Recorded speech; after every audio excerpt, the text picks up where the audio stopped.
Muy bien, queridos alumnos, entonces seguimos en esta jornada de esta semana. Esta es nuestra segunda hora. Desde el principio de clases siempre les expliqué que, como ustedes son estudiantes de Derecho, la idea es darles conceptos importantes de la ciencia económica y no tanto adentrarnos en cada uno de los temas. Eso hace que pasemos de muchos temas, o sea, de unos conceptos a otros, porque bueno, necesitamos ir dando todos los conceptos para después hacer ese cierre de visión de conjunto de lo que es la economía. ¿Okay? Entonces ya tenemos que pasar para otro concepto muy importante, que es el tema del crecimiento económico. Hasta ahora hemos hablado del PIB, de cómo se calcula el PIB. Ahora queremos saber cómo se calcula el crecimiento económico. Y la primera distinción que tenemos que hacer es que existe un crecimiento económico de corto plazo y un crecimiento económico de largo plazo. ¿Okay? Básicamente, el cálculo es sencillo, es sacar la variación porcentual del PIB o del PIB per cápita. ¿Qué se espera en el corto plazo? Que la economía crezca en un rango de 2, 3, 4% de manera sostenida. Recuérdense que existen los ciclos económicos, de manera que puede haber unos periodos donde inclusive no haya crecimiento o el crecimiento sea negativo, pero lo importante es que a largo plazo la tendencia sea a que la producción de bienes y servicios de aquí a 5 o 10 años sea mayor que la de ahorita. Entonces, siempre para calcular el crecimiento económico, lo que se obtiene es la variación porcentual del PIB real y del PIB real per cápita. Hay varias fórmulas para calcular la variación porcentual. A mí la más directa que me gusta enseñarle a ustedes, porque no hay manera de equivocarse en la calculadora, es el valor final entre el valor inicial por 100 menos 100. Es decir, si yo quiero saber el crecimiento económico del año 2023, tengo que buscar el dato del PIB del año 2023, dividirlo entre el dato del PIB del año 2022, multiplicarlo por 100 y restarlo 100, y eso me va a dar una tasa de variación. Esa es la tasa de variación que estamos hablando nosotros en el corto plazo, es decir, lo que pase con el PIB real y el PIB per cápita. Ojo que en macroeconomía, cuando hablamos de corto plazo y de largo plazo, no nos referimos a un asunto solamente del tiempo. De hecho, conviven en un mismo periodo el PIB real y el PIB potencial. ¿Qué es el PIB real? Es el que acabamos de ver cómo se calcula. ¿Qué es el PIB potencial? Es el PIB que podría alcanzar la economía si se puede utilizar sin problema la capacidad productiva sin generar inflación. ¿Okay? Entonces, repito, es importante entender que existe un PIB real y que existe un PIB potencial. Entonces, cuando hablamos de crecimiento económico de corto plazo, hablamos del aumento de la producción agregada de corto plazo. Se refiere al PIB real y a los ciclos económicos. En este periodo, más allá de que esto sea un año, no, en este periodo lo que se dice es que el stock de capital es fijo y que el factor trabajo y los insumos son variables. Es el movimiento dentro de la función de producción que les he enseñado en otras oportunidades. ¿Ok? Cuando hablamos de crecimiento económico de largo plazo, es el aumento continuo de la producción agregada real con el paso del tiempo. Eso es una forma de verlo porque, les digo, es la tendencia que lleve el PIB. Se logra con la combinación de capital físico, capital humano, tecnología. A nivel macroeconómico se requiere de educación, infraestructura, investigación y desarrollo, estabilidad política y derechos de propiedad. Todos esos elementos apoyan, fortalecen las decisiones de los agentes económicos, fortalecen la inversión y permiten que haya crecimiento económico sostenido en el tiempo. ¿Okay? Importante lo que les recalcaba hace ratico, para la fuente de crecimiento del PIB es la generación de ahorro, ¿ok? Para poder financiar la inversión, el aumento de la población activa, es decir, la incorporación de más mano de obra y la tecnología, ¿ok? La población activa y la tecnología complementan al ahorro como las herramientas que permiten aumentar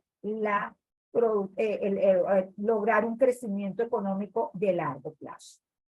Un elemento esencial para lograr ese crecimiento es la productividad. Es decir, no solamente, o no se trata solamente de producir más bienes y servicios, es que el volumen de producción por trabajador crezca, ¿ok? Solo se logra el crecimiento económico de largo plazo si la productividad se incrementa de forma constante. Puede ser que sea una economía donde un avance tecnológico hace que el 20% de la masa laboral ya no sea necesario, pero puede estarse generando mucho más PIB porque con ese avance tecnológico se logra un aumento de la productividad y con el número de trabajadores y la maquinaria de equipo de ese momento, ese PIB sea mucho mayor que el de periodos anteriores.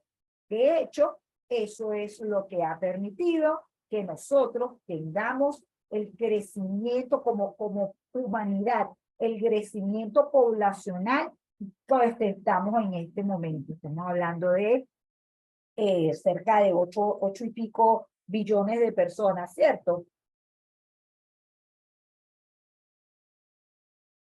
¿Alguien tiene así a la mano la cifra de población? A ver, ¿alguien que la haya visto? ¿Una reciente?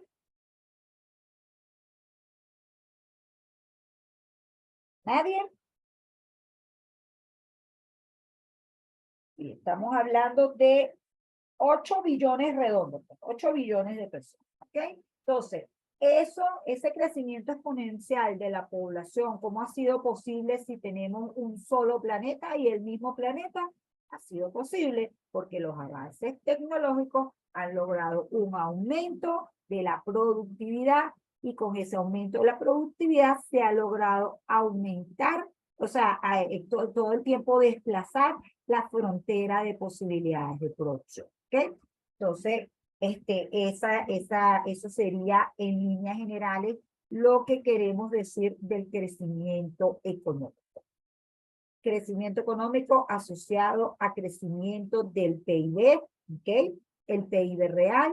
Y también es importante entender que existe entonces una evolución de esa variable en el tiempo, que es una forma de cuantificar cómo ha sido el crecimiento económico a largo plazo. Aquí, por ejemplo, tenemos esta lámina del crecimiento económico en Venezuela por décadas desde 1960 hasta el año 2019, ¿ok? Tenemos también la evolución años 60-2019 del PIB per cápita, donde obviamente se aprecia esta caída brusca. Fíjense que aquí la tendencia del PIB ha sido a la declinación, a la baja. El PIB per cápita del año 2018 es muy inferior a todos los PIB que habíamos registrado hasta el año 2002. En cambio, desde los 60 hasta los 70, obtuvimos un crecimiento sostenido del PIB. Esto es lo que nosotros llamamos tendencia, fíjense. Esto es el ciclo económico, este es el PIB real, y la tendencia es toda la capacidad de producción, o sea, todo el PIB que se hubiese podido lograr si todos los elementos hubiesen estado operativos a máxima capacidad y que no generaran presiones inflacionarias. Ahorita vamos a entender mejor eso. Aquí, en cambio, la tendencia es claramente decreciente, y aquí más que una tendencia decreciente es toda una caída libre, ¿verdad? De lo que es el crecimiento de la economía venezolana.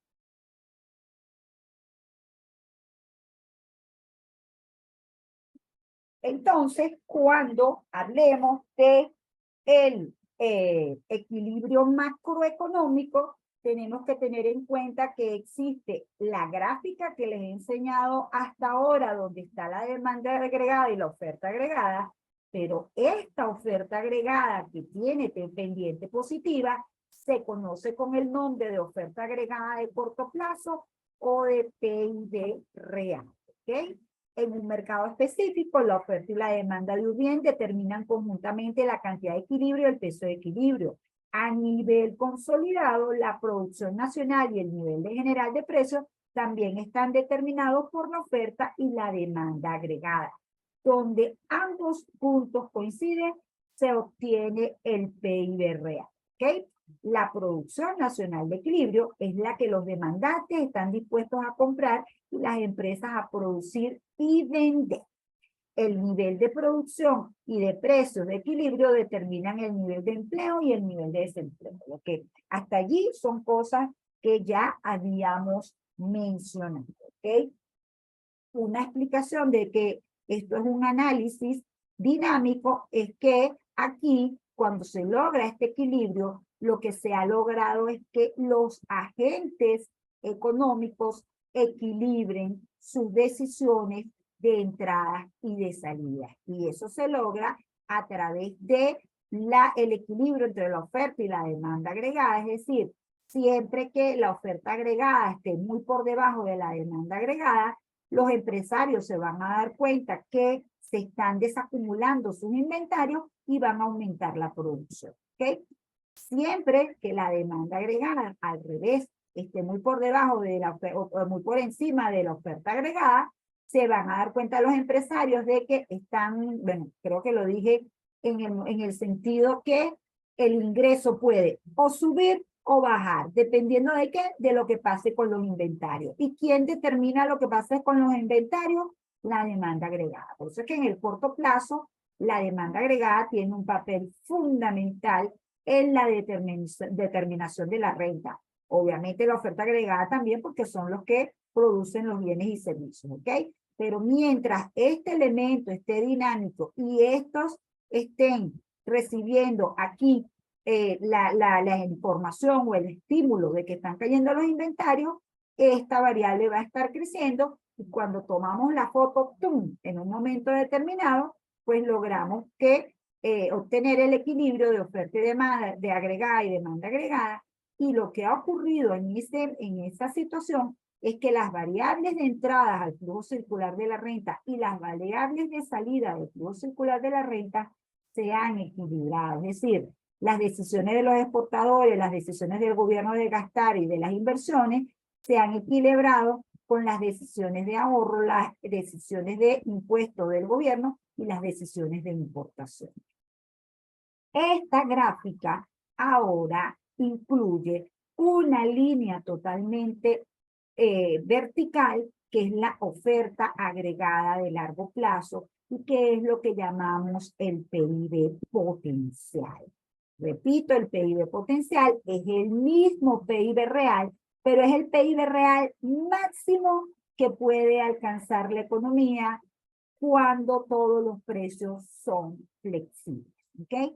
Y en ese punto, sí está además intersectándose la oferta agregada de corto plazo con la oferta agregada de largo plazo y la demanda agregada, aquí la economía está en equilibrio en el corto y en el largo plazo de manera simultánea. Hay otro tipo de situaciones que pueden ocurrir. Esas situaciones son que el PIB real esté por debajo del PIB potencial o que el PIB potencial esté por debajo del PIB real. Ambas situaciones ocurren, son posibles en la economía. ¿Qué ocurre en el caso de que el PIB potencial esté por encima del PIB real? Hay recesión económica. Siempre el PIB real va a estar en el punto donde se intersectan oferta agregada y demanda agregada. Oferta agregada de corto plazo y demanda agregada. Si ese nivel que alcanza la economía es menor al que podría alcanzar, si todos los precios son flexibles, hay desempleo. ¿Okay? Hay un desempleo importante más allá de la tasa natural de desempleo y la economía está en recesión. Era la parte, cuando vemos el ciclo económico, decíamos, bueno, la brecha aquí en este caso es positiva, es decir, el PIB potencial es mucho mayor que el PIB real y estamos en recesión.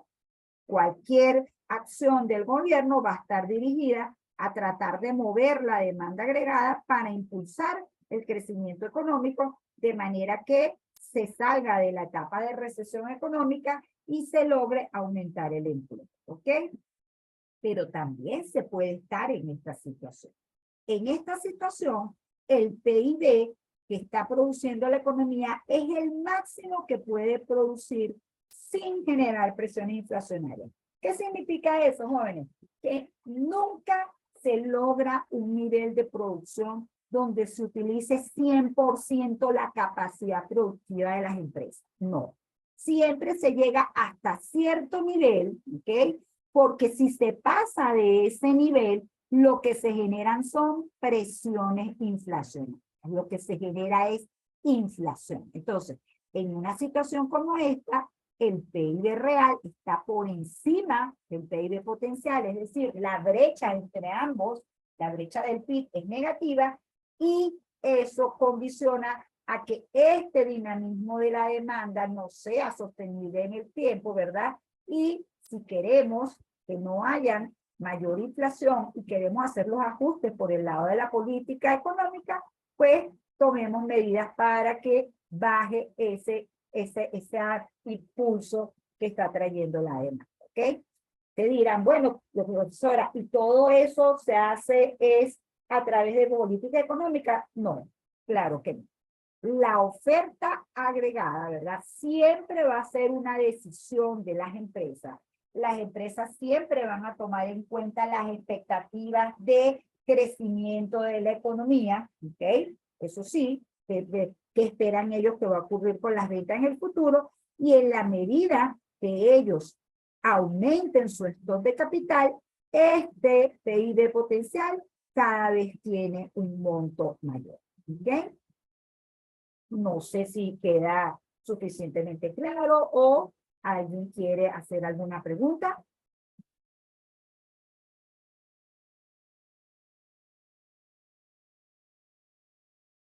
¿Qué me interesa de aquí? Esa profesora da y da información, Dios mío, nos asusta. Recuérdense que para eso les estoy haciendo estos videoclases. Me interesa que tengamos muy claro qué nos dice este mapa conceptual del PIB, que tengamos claro qué es el PIB a precios corrientes y el PIB a precios constantes. Este es el famoso PIB real, ¿ok? Me interesa que tengamos claro que existe una ecuación macroeconómica, ¿ok? Donde el PIB igual al consumo, inversión más exportaciones netas, ¿ok? Que existe todo un flujo económico, ¿verdad? Y que se asocia con la producción, con el ingreso, con la forma de financiar el proceso productivo y con las transacciones que se dan entre residentes y no residentes. Y en el caso de el crecimiento económico, que necesitamos calcular la variación porcentual del PIB real o del PIB potencial, o del PIB per cápita, para saber que cuando hay crecimiento económico o cuando hay decrecimiento económico. Cuando hay crecimiento económico, estamos en una etapa de expansión del ciclo económico. Cuando la tasa del PIB da un crecimiento económico negativo, estamos en momentos de recesión. Puede ser que los ciclos económicos en el corto plazo son inevitables. Y por último, que me interesa que comprendamos que existe el macroequilibrio, que existe el equilibrio simultáneo en el corto y en el largo plazo, que existe una oferta agregada de corto plazo, que es el PIB real, pero que también existe una oferta agregada de largo plazo y que se llama PIB potencial, ¿ok? Y que resulta que la economía puede estar solamente en equilibrio en el corto plazo. Si solamente está en equilibrio en el corto plazo, puede darse un escenario de recesión o un escenario de presiones inflacionarias. ¿Okay? Entonces, con esa información o con esa gran visión de lo que es la parte que tiene que ver con el PIB, el mercado consolidado y el PIB de largo plazo, me conformo. ¿Estoy siendo muy ambiciosa todavía?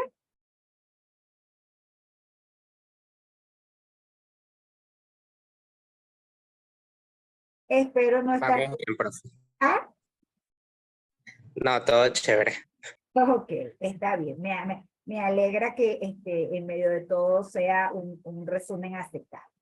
Luego vamos a pasar entonces, como les digo, ya va que lo hice mal. Oh, perdón, vamos otra vez aquí. Tiene que ser aquí.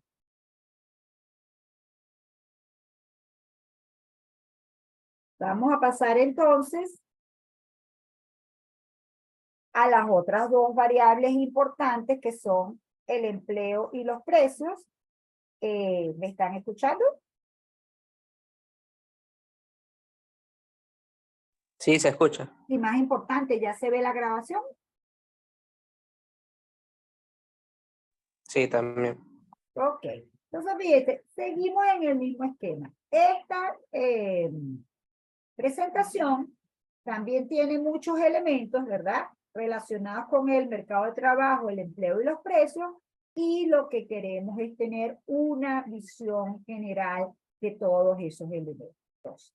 Una primera cosa, recordar cómo es la gráfica del mercado de trabajo. Como todo mercado, el precio va en el eje de las Y, la cantidad en el eje de las X. En este caso está la cantidad de trabajo y el precio en el mercado de trabajo, que es el salario. ¿Ok? La oferta de trabajo, no olvidar que son los trabajadores los que ofrecen su mano de obra. La demanda de trabajo la hacen las empresas. ¿Y cómo deciden las empresas cuál es su demanda de trabajo? Dependiendo del rendimiento de la última unidad, ¿ok? Que se logra en el punto donde la oferta de trabajo es igual a la demanda de trabajo, la cantidad de empleo de la economía, ¿ok? Y por diferencia, la cantidad de desempleo de la economía.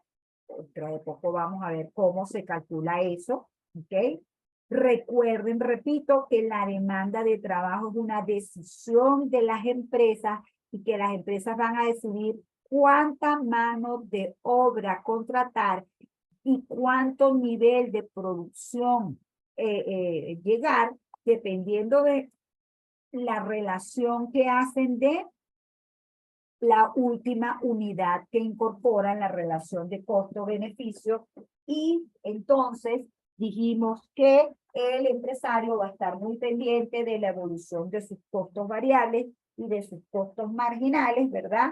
Los va a relacionar con el ingreso, que es el precio, y en el momento que en la última unidad se logra esa igualdad, ahí él logra maximizar sus ganancias.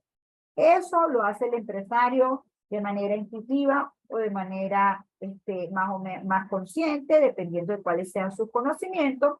El punto es que a nivel de toda la economía tenemos entonces un total de la producción y tenemos un total de la fuerza laboral activa, de los empleados, de los ocupados que han permitido lograr determinado nivel de producción. Entonces, Allí podemos obtener un indicador muy importante que es la tasa de desocupados, porque habíamos hecho énfasis que desde el punto de vista macroeconómico queremos tener una baja tasa de desempleo porque es la persona trabajando la que puede obtener un ingreso que le permite satisfacer sus necesidades de bienes materiales, es decir, que le permite tener e incrementar su calidad de vida.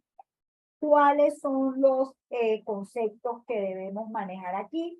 Bueno, el concepto de fuerza de trabajo, que es la población que está trabajando, la población que está desarrollando tareas productivas. El concepto de población activa, ¿okay? Que es la que interviene en el proceso productivo y incluye a las personas que están buscando trabajo y no lo encuentran. Ese es el concepto de población activa o de fuerza laboral. Es decir, aquí están solamente los ocupados y en la PEA, la población económicamente activa, están los ocupados y los desocupados. Aquí vamos a llamar ocupados a los que tienen un trabajo remunerado, dentro de los cuales están los ocupados formales y los ocupados informales, y a quienes vamos a mencionar como desocupados. Vamos a mencionar como desocupados, vamos a tratar como desocupados las personas que reúnen las condiciones de edad y capacidad física y mental para desarrollar un trabajo remunerado, pero no encuentran ese trabajo remunerado. Entonces, finalmente, la tasa de paro o la tasa de desempleo, hemos visto la fórmula con anterioridad, va a ser los desocupados entre la fuerza laboral por 100. ¿Okay?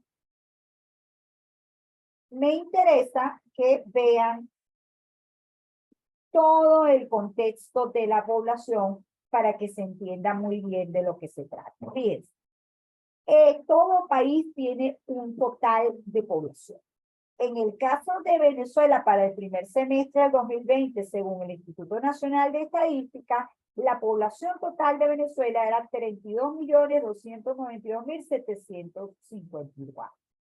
De este total de personas, ¿ok? Hay 24.144.538 que tienen 15 años o más, ¿ok? Quiere decir que hay un grupo de personas de 8.148.216 que no llegan a los 15 años. Estas personas no se toman para nada en cuenta en el mercado laboral. Simplemente son personas que no tienen la edad para trabajar. ¿Ok? Entonces, ¿qué se trabaja? Se trabaja con los que tienen más de 15 años. Dentro de los que tienen más de 15 años, hay un grupo de personas que vamos a llamar población económicamente activa y un grupo de personas que vamos a llamar población económicamente inactiva. ¿Ok? ¿Quiénes son estos inactivos? Estos inactivos son parte de la población que se dedica a funciones de consumo solamente. Estamos hablando de estudiantes que tienen más de 15 años, estamos hablando de las amas de casa, estamos hablando de los incapacitados para trabajar, estamos hablando de personas en otra situación, como por ejemplo, personas que están en capacidad de trabajar, pero no están buscando trabajo. Todo esto es población inactiva. Por supuesto, este grupo de personas tampoco forman parte del cálculo de la tasa de paro o de la tasa de desempleo. Los que forman parte de la tasa de desempleo son los que están ocupados o los que están desocupados. ¿Ok? En el caso de Venezuela, fíjense, la población activa es 15.352.447, es decir, estos son la población activa, pero dentro de esa activa los ocupados son 14.001.625 y los desocupados, los que están de paro, son 1.350.822. Por eso es que este 8% que está aquí, o sea, cuando calculamos este 8,8% que está aquí, está incluido solamente en esta tasa de desocupación. De esta tasa de desocupación hay dos grupos de personas, los que están cesantes, ¿ok? Y los que están buscando trabajo por primera vez, ¿ok? Estos que están aquí, este 7,5% son los que están definitivamente parados. Estos también están parados, obviamente, pero son personas que están buscando trabajo por primera vez. Entonces, es importante tener el contexto global de la diferencia de lo que es unas estadísticas de población total con las diferentes categorías, los menores de 15 años y los de mayores de 15 años, una estadística donde tomemos en cuenta la población activa y la población inactiva, y finalmente las estadísticas que forman parte de la tasa de desempleo que involucra solamente a los ocupados y a los desocupados. ¿Está claro?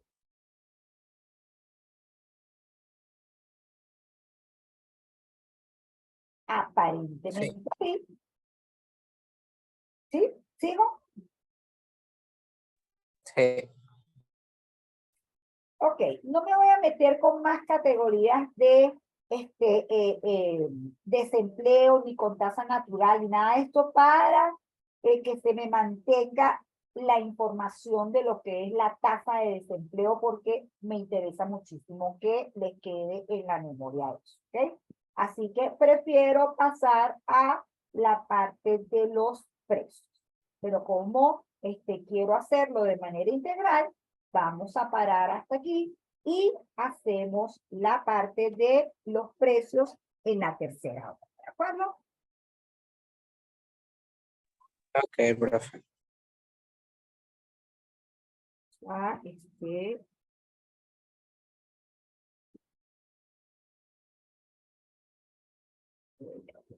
quiero volver aquí. ¿Cómo hago para volver aquí?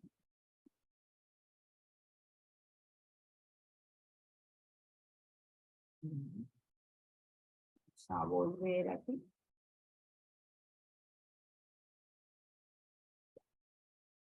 Quiero volver aquí, mi Dios.